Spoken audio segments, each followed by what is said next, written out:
난타. 김지희. 빈 도마를 두드리는 칼의 리듬이 생경하다. 풋솜씨로 소고춤을 추는 프라이팬은 탁한 소리로 더르럭거린다. 양은 냄비는 꽹가리 흉내를 내며 한여름 깽깽 매미 소리로 아우성을 친다. 때깔이 화려한 접시는 빠가각 빠가각 개구리 울음소리를 낸다.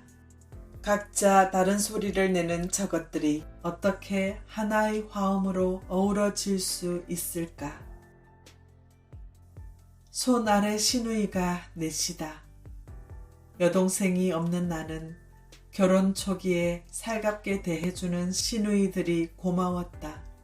조심스럽고 어렵기만 했던 시부모와의 관계도 조율사가 되어주었다. 몇 해 전까지만 해도 직장에 다니고 있었기 때문에 시어머니가 김장은 물론이고 밑반찬이며 채소들을 알뜰히 챙겨주었다. 시누이들도 오가며 오빠가 좋아하는 반찬이라며 고추장아찌 콤콤한 냄새 풍기는 노란 콩잎을 현관문에 놓아두곤 했다. 난타 공연은 대사 없이 리듬과 비트, 퍼포먼스로 구성된 뮤지컬이다. 도마, 칼, 냄비, 프라이팬, 접시 등 흔히 쓰이는 주방에 있는 요리 도구들이 악기가 된다. 알레그로 비바체의 리듬을 만들어낸다. 요리를 하며 벌어지는 소동을 중심으로 진행된다. 요리사들은 야채를 나르고 주방 기구를 정리하며 하루를 시작한다.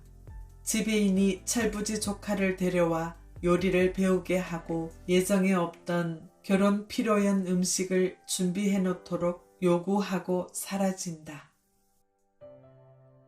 시누이들이 하나, 둘 결혼을 하면서 사정은 달라졌다.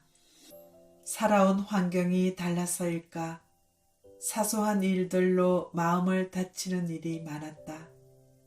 입덧으로 힘들어할 때 큰 시누이가 유별나다며 툭 내뱉은 말이 비수가 되어 지금껏 뒤끝이 남아있다. 둘째는 먹은 속내 없이 말마다 말허리를 자르며 소심한 내 말문을 닫게 했다. 셋째는 21살 어린 나이에 결혼을 했다. 욕심은 부엉이처럼 사나워지고 뜻과 맞지 않으면 생떼거리를 했다. 막내는 툭하면 남편을 불러댔다. 부산 시댁까지 차를 태워달라고 하기도 했고 친정에 올 때면 의례히 터미널까지 마중을 나가야 했다. 남편은 거절하지 못하고 나에게 미루기 일쑤였다. 직장을 그만두고 집에 있으니 시어머니의 밑반찬을 오히려 내가 해서 보내야 한다.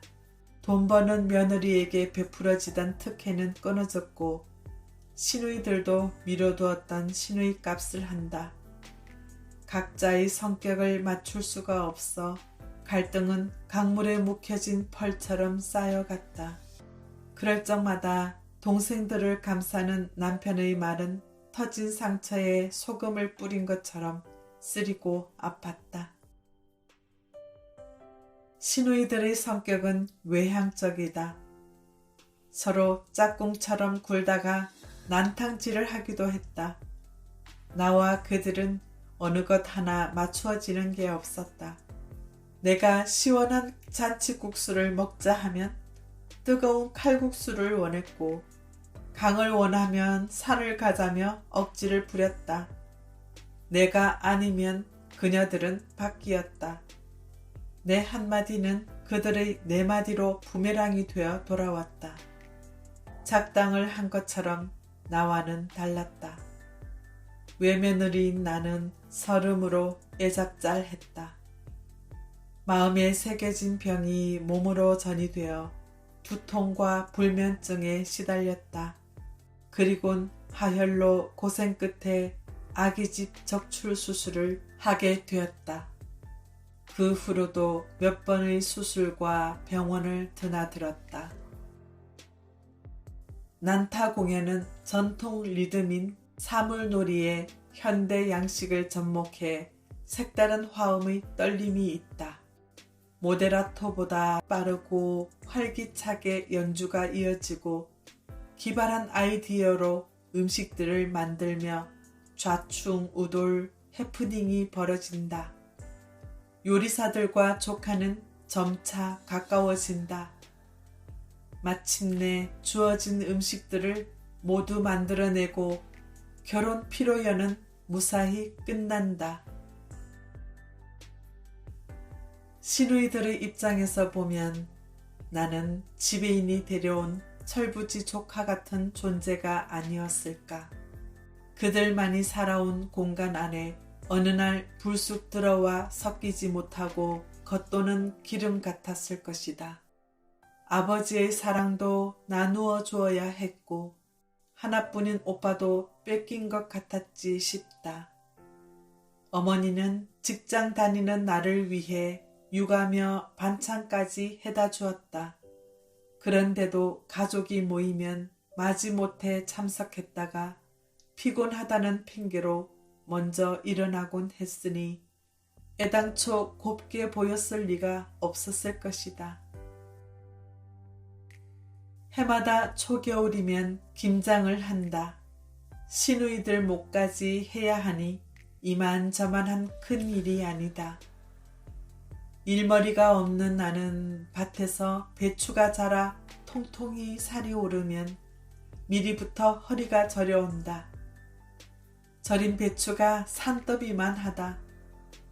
고추며 마늘, 생강, 매실청에 멸치젓, 새우젓에 시어머니 손맛까지 한 가지라도 소홀하면 맛을 장담하기 어렵다.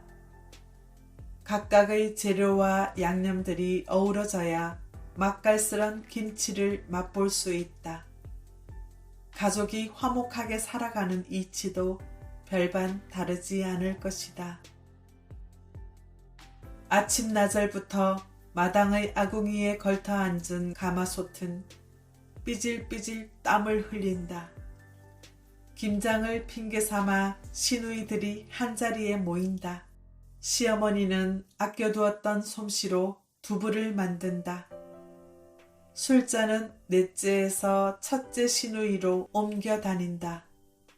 자근자근한 둘째의 말꼬리를 잡고 셋째가 와글와글 끓는 매운탕을 안주로 쓱 들이민다.